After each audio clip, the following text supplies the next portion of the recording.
for Shleima, for Arthur's patient, Arthur's client, and all the Recholim of Klal Yisrael. Amen. Amen. Okay, so going back to the trait of controlling anger, there's actually some, I was looking a few minutes ago and I saw some stuff we didn't touch on, actually practical steps, but let's just go into the bit of the intro here. When the ultimate goal is avoidance of anger, it is not always attainable, at least in the short term. If overcome by anger, one must control it, avoid inappropriate behavior, and eventually eliminate the anger. The Orchos Tzaddikim suggest the following steps to control anger. 1. Silence abolishes anger. If and when anger is aroused, the best a person can do is not to respond. Silence not only prevents inappropriate behavior, but eventually weakens and even terminates the anger. When a response is necessary, use calm talk. When anger is aroused, one should remain silent or speak calmly without raising his voice. Raising the voice at the moment of anger further arouses the anger, but a soft voice and silence quell the anger. And here's just 8 things that the Rambam says. Rambam concurs and advises his son. Always speak calmly to every person and at all times. And this will save you from anger. That it is an evil trait causing people to sin. And that's an Igeret HaRambam. It is interesting to note that modern psychology has come to similar conclusions. In an article about anger management published by the Mayo Clinic, the following suggestions are given. 1. Take a time out. Take a deep breath and even a short one to enable you to calm down. 2. Keep a distance from those who annoy you. 3. Exercise. Physical activities can help you relax and calm down. 4. Practice relaxation skills such as deep breathing, repeating calming words, and imagining relaxing scenes. 5. Think well before you speak and try to identify solutions to your current situation before speaking. 6. Explain your anger only when you are relaxed and calmed down. 7. Use your sense of humor, which tends to calm and prevent anger. And the last one, don't harbor a grudge to the one who wronged you. It is always good to be forgiving. Now, what I do, I sometimes don't respond immediately to people. Some people do. It depends on because I sometimes have to process what people may have done to me. And I sometimes takes me a while to respond to people. It may not work for others, because in the heat of the moment, one may not have all one's thoughts together. Kevin, I think that's a very important topic that you're doing. And actually, it's appealing to me more than the halachas sometimes of Shabbos or Kashrut, because to be a decent human being is imperative. And I'm not saying that the halachas of Kashrut and Shabbos aren't important. I'm just saying it's because I've found it hard to deal with my anger over the years. I think it's something that's important. Thank you very, very. Me, good for all of us. Gavin, you've blurred, eh? I've got a power failure. Okay. And my light is not very lit up, unfortunately. No, you look angelic for a change. Yeah, he's very from. That's why. He's a Kohen, he's a tzaddik, he's very from. No, so it's quite appropriate, actually. He's actually always a tzaddik. All right, let's get started. But I can see you guys perfectly. I'm actually on my laptop, not even on my phone. My phone's died as well. Okay. So but I can see you guys properly. Guys, let's get on with this year. The Gemara cites the clause of the Mishnah that reads, if one stole an ox or sheep and he consecrated it, and afterwards he slaughtered or sold it, etc., he pays the 2-fold payment, but he does not pay the 4-fold or 5-fold payment. That obviously was in 74b. So the Gemara is asking, it's understandable that the thief is not liable to the 5-fold payment for the slaughter, because when he slaughters the animal, it's an animal of hekdesh, which means it's consecrated, belongs to Hashem, that he's slaughtering, and not the animal of the original owner that he's slaughtering. Because we learned that the Mishnah must refer to where the thief consecrated it after the original owner despaired of retrieving it. Because if he consecrated before the original owner's despair, the consecration would not take effect. That was in the 66 stuff. So he's saying, since there's Yeush, when the owner despaired after a period of time, the temple treasury acquires the animal not only through Yeush, but there is an opinion that there has to be a Shinoi Rishut, a change of domain. In addition, obviously there was a whole discussion. Some opinions said Yush is enough. Other opinions said Yush combined with the change of domain. But it does change domain because it's coming to the temple courtyard. So both of them affect the consecration. So when the thief slaughters a consecrated animal, it's no longer the animal of the original owner, and the thief cannot be held liable to the fourfold or fivefold payment for slaughtering it. Now, in terms of responsibility in the next world, guys, we all know that that still happens, as Rashi has explained to us many times. So, basically,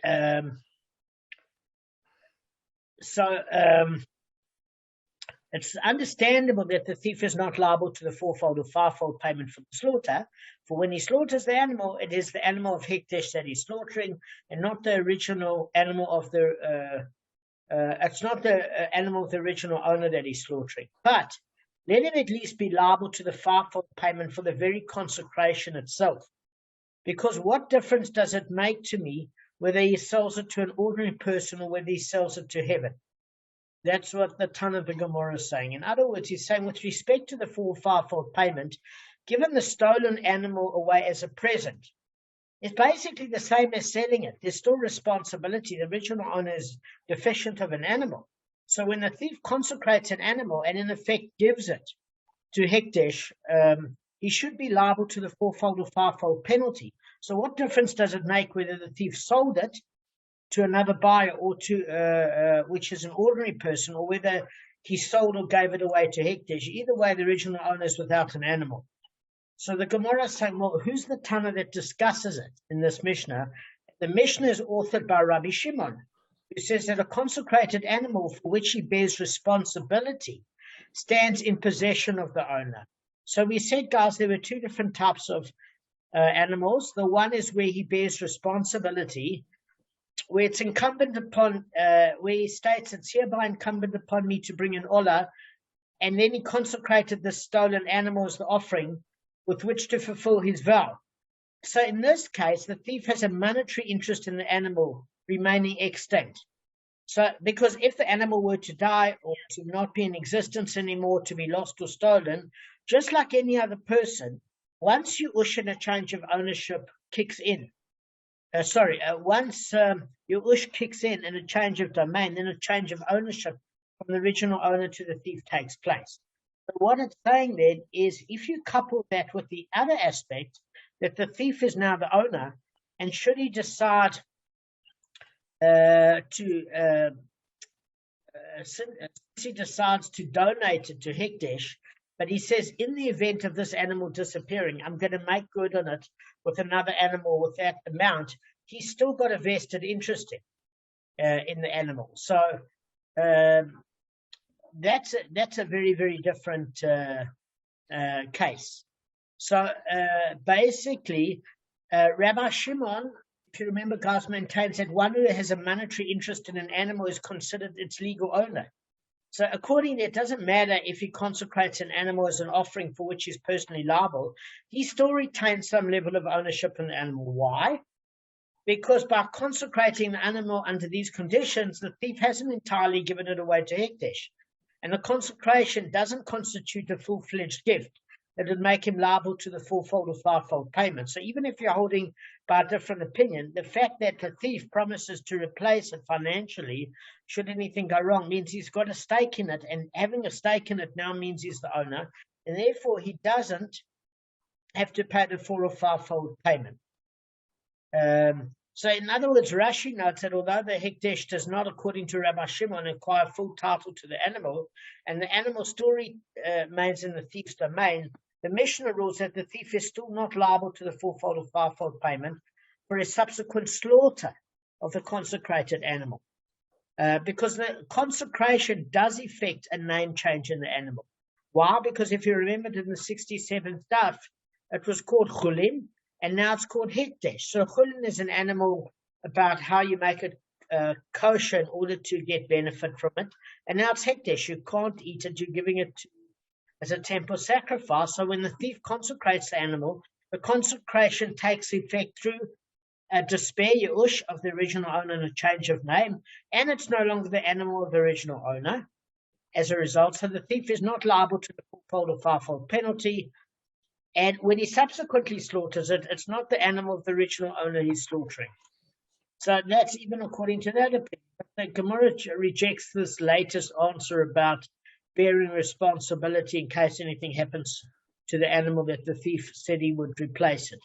From the fact that the ruling of the latter part of the Mishnah is stated explicitly in the name of Rabbi Shimon, you must infer that the ruling of the first part of the Mishnah is not stated by Rav Shimon. So the Gemara is saying, listen, you've attributed the first part of the Mishnah to Rabbi Shimon.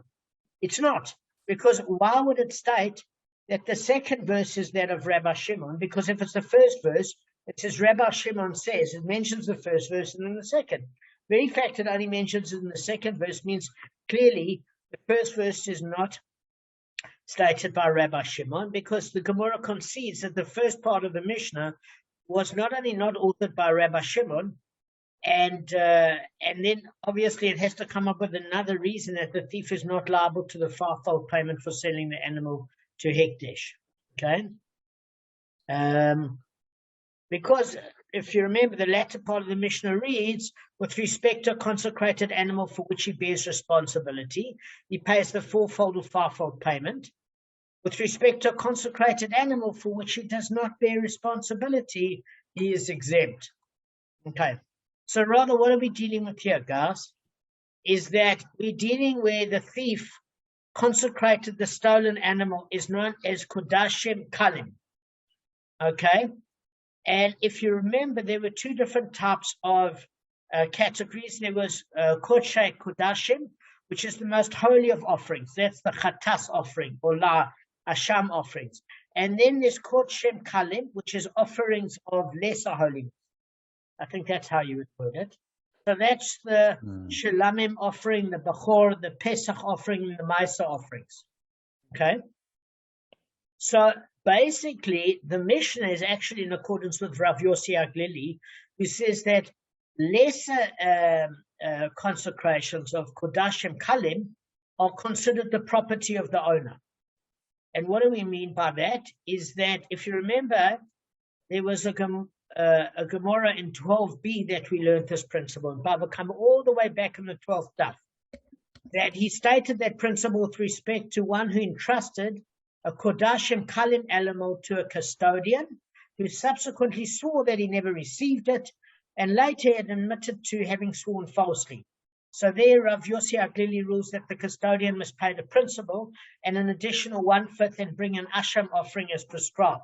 And in Vayikra, Leviticus chapter 5, verse 21 to 26, for one who swears falsely to deny a monetary claim of his fellow, that's the penalty. So although this penalty applies only to the monetary claim on his fellow, not to Hekdesh, it does apply to any offering that's still considered in that lower category of Kodashim Kalim, because they considered the private possessions of the owner, consecrated them rather than Hekdesh, which is a higher level. Okay? Now, Rashi notes that although the thief's consecration of the stolen animal as Kodashim Kalim doesn't fully transfer it into the domain of Hekdesh, that's exactly why it's not liable to the fourfold or fivefold payment for the sale of the animal. We're not talking about the slaughter. That already changes the name aspect. The Mishnah still rules that he's not liable to the fourfold or fivefold for the subsequent slaughter of the consecrated animal for a different reason. Because if you talk about the slaughter, it's different. That's about despair, Yerush, and a change of name. And therefore, it's no longer the original animal, the original owner's animal, if the thief waits a sufficient amount of time where the original owner gave up. So therefore, in that case, when it comes to slaughter, the thief is not liable to the fourfold, fivefold payment. Okay, so the Gemara questions his answer. But if a thief had consecrated the stolen animal as Kodshay Kodashim, what do you contend the law would be? That indeed the thief pays the fourfold or fivefold payment. So what's the Gemara asking here? Is that basically on account of the consecration, it constitutes a sale to Hekdesh. In other words, whether you're selling it to Hekdesh or you're giving it to another party, so to speak. You're not keeping it for yourself, even if technically you had some sort of share in it. Okay?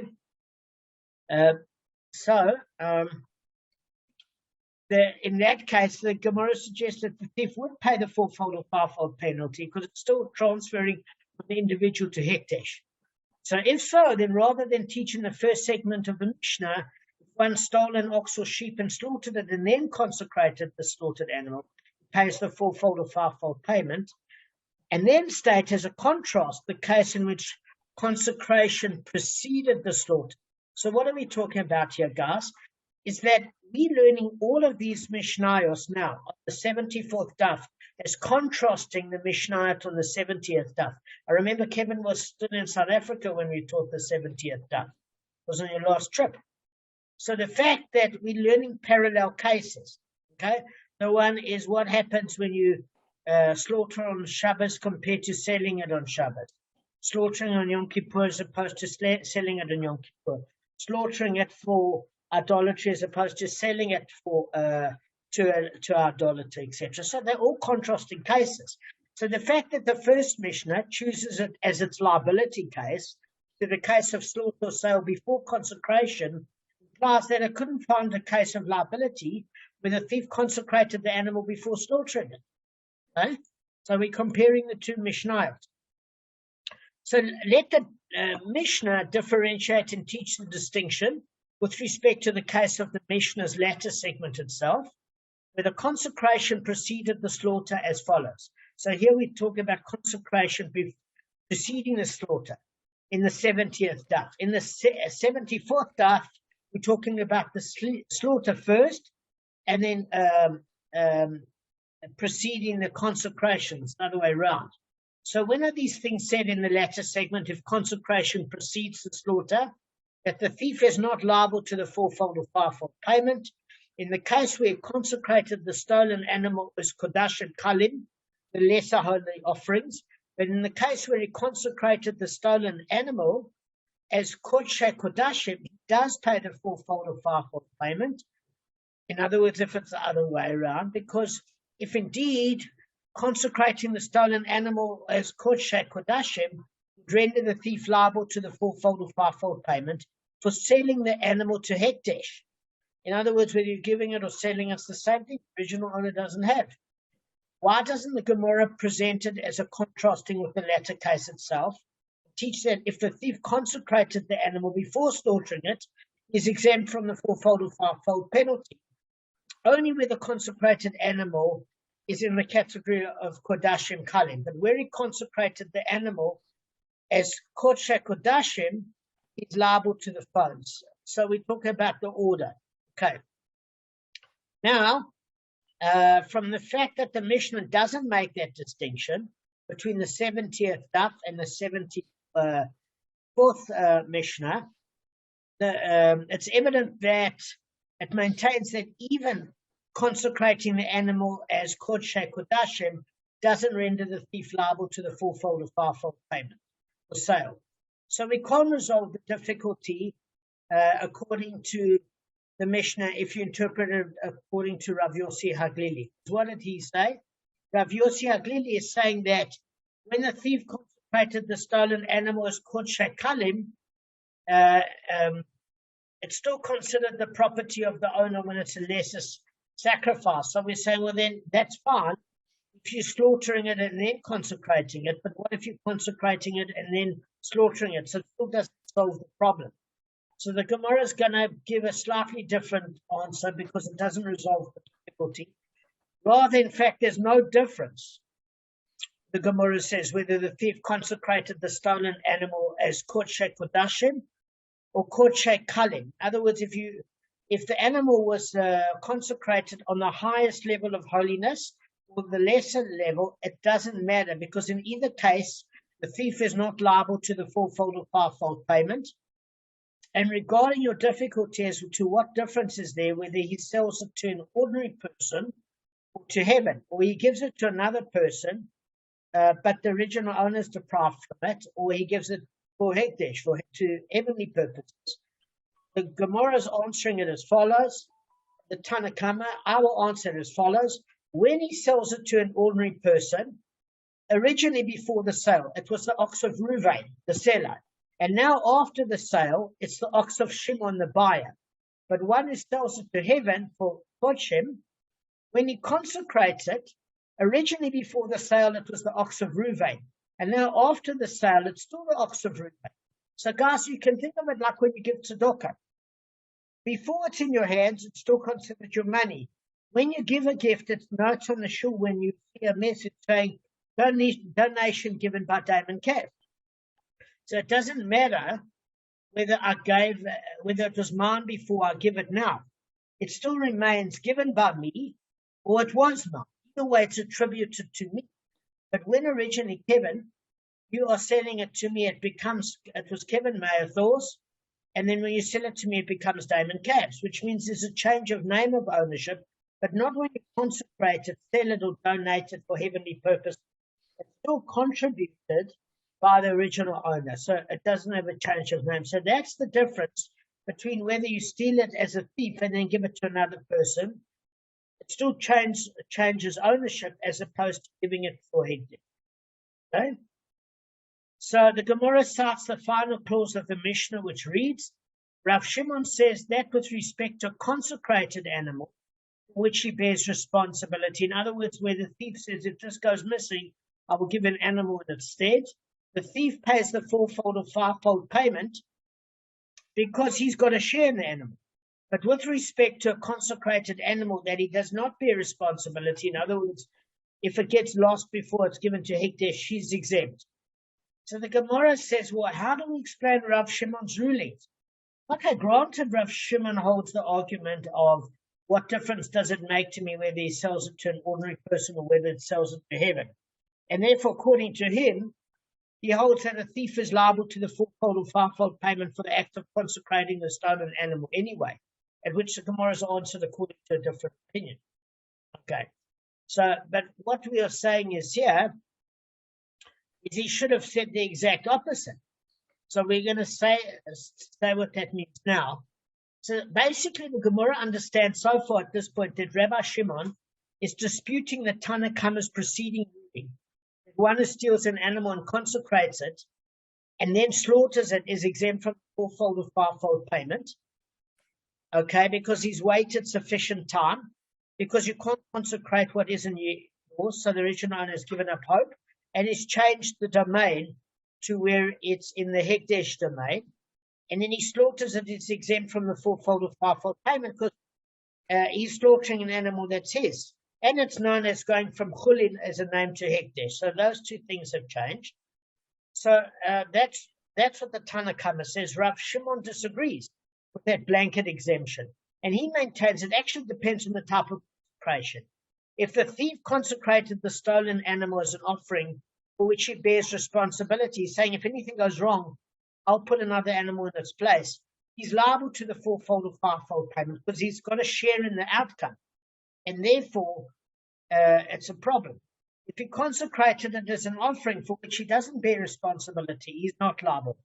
Now, it can't possibly be, guys, that Rabbi Shimon holds them liable to the fourfold or fivefold payment for slaughtering the animal after he consecrated it as an offering for where he bears responsibility. Why? Because Rabbi Shimon evidently holds that the consecration takes effect. The animal is no longer that of the original owner, but of hegdish. In other words, he doesn't own it either, the thief. So when he slaughters the animal, if he consecrates it first and then slaughters it, it's not the animal of the original owner that he's slaughtering. So then why should he pay the four or fivefold payment? So obviously Rav Shimon must mean then that he's liable to the fourfold or fivefold payment for the act of consecration itself. So that is, he's basically disputing the Tana Kamma's position that consecration does not constitute an act of sale, since the animal is still called the offering of Reuben. He's saying exactly that it's still known as Damon's donation, whether Damon keeps it originally or donates it. So Rani maintains that since consecration effects a transfer of legal ownership from the domain of the consecrator to the domain of hegdish, it does constitute an act of sale, and the minute it constitutes an act of sale, that carries the fourfold or fivefold penalty. Okay, so so that's the difference of opinion between the Tana Kamma and Rav Shimon. So, with respect to a consecrated animal for which he does not bear responsibility, he's liable. That's the way it actually should have been. Why? Because he doesn't have a share in it. That's the way the Gemara said Rabbi Shimon should have posed. Why did he pose it the other way around? Okay. With respect to a consecrated animal which he does not bear responsibility, he is liable to the fourfold or fivefold payment.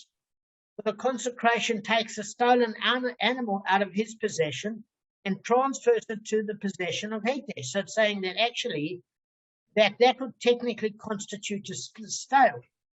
That when it's no longer in his ownership and it goes to Hekdesh because it's no longer in his name. It's not saying he's replacing. It's saying full rights go to Hekdesh. He's not going to replace it. Therefore, he doesn't retain a share in it. The Gemara said that actually Rav Shimon is referring not to the preceding ruling of the Tana Kamma. Because basically, Rabbi Shimon agrees with the Tana Kamma that an act of consecration actually never constitutes an act of sale. Whether he consecrated the animal as an offering, which he bears responsibility and says if anything happens, I'll replace it, or an offering which he doesn't bear responsibility. Because even after the consecration, it's still called the offering of Ruvain, or the offering of Ruvain the thief, or whatever you want to call it, because it's not giving it to another human being. It's saying it was his money, Ruvain. He then donated the money, so it's a donation of Ruvain. So hence he agrees with the Tana Kamma is really that a thief who steals an animal obviously waits a sufficient time for the original owner to give up hope, and then changes the domain from the thief's domain or the original owners to Hekdesh and consecrates it, and then slaughters it, cannot be obviously cannot be liable. So in that particular case, we've got an alternative answer. Okay. So they said Rabbi Shimon is referring not to the preceding ruling of the Tana Kamma, which he agrees. Okay. Just as a matter of interest, do any of you guys have any questions? So, Damon, so if it's in his possession and it's consecrated, then you say there's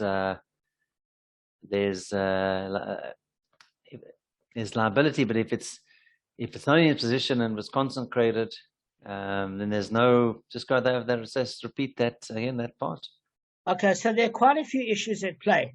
One of the issues at play is this concept of the more stringent opinion. If the thief steals it from the original owner, and he waits a sufficient time for the original owner to despair. Some of the halakhic opinions say that Jewish despairs enough for a change of ownership.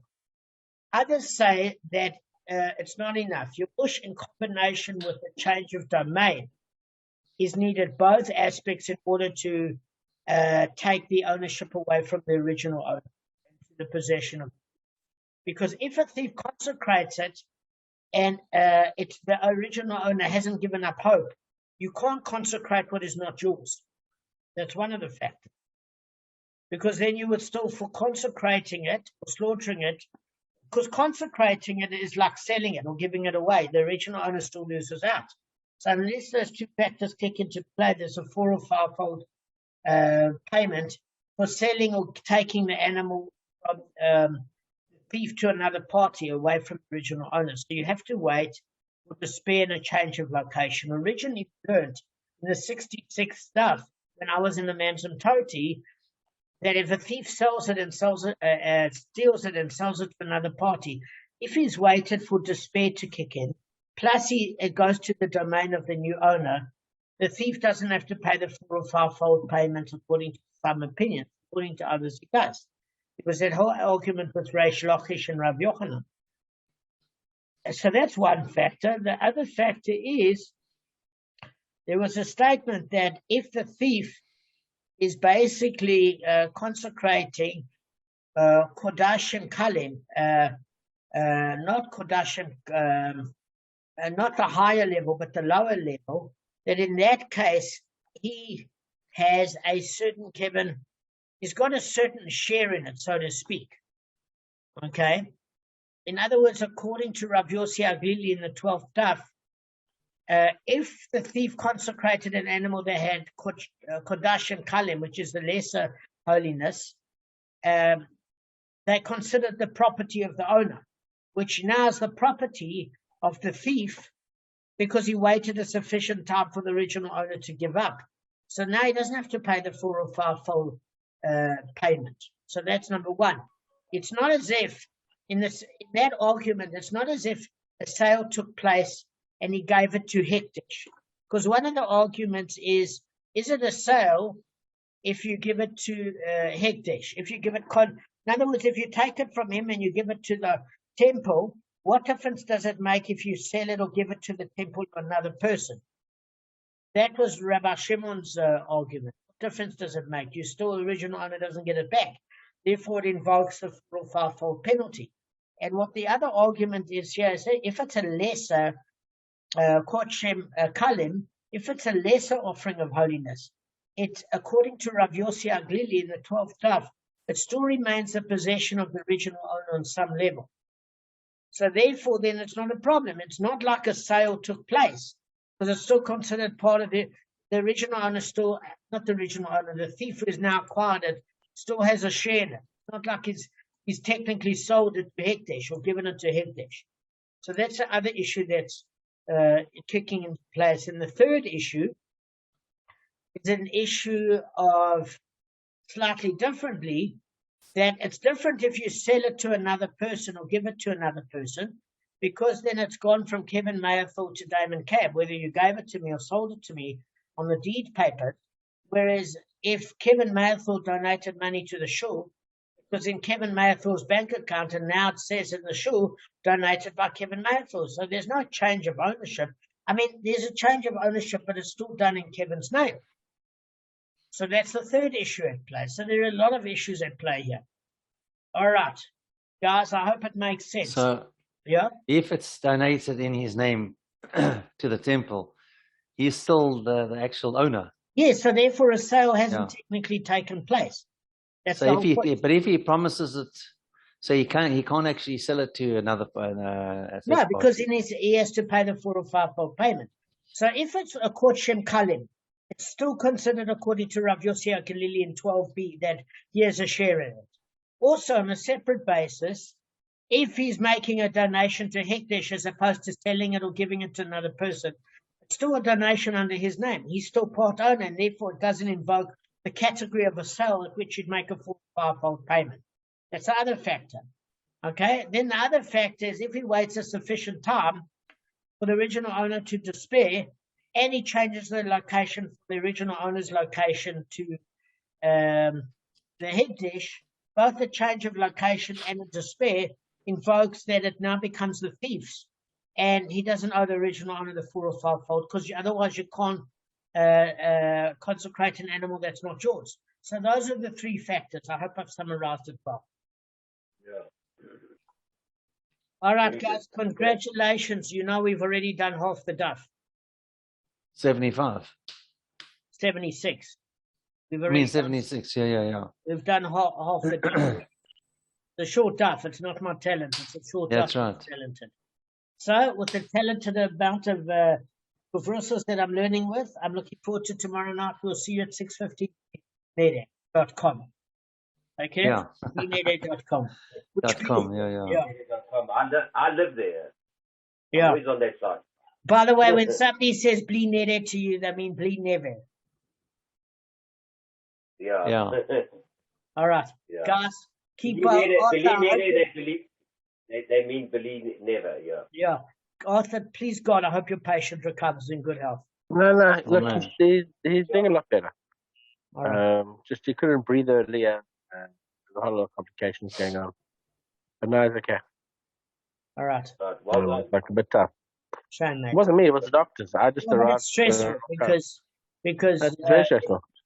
very, as I would hate to do what you do. You're so special. Serious, mate. I couldn't handle it. Amazing.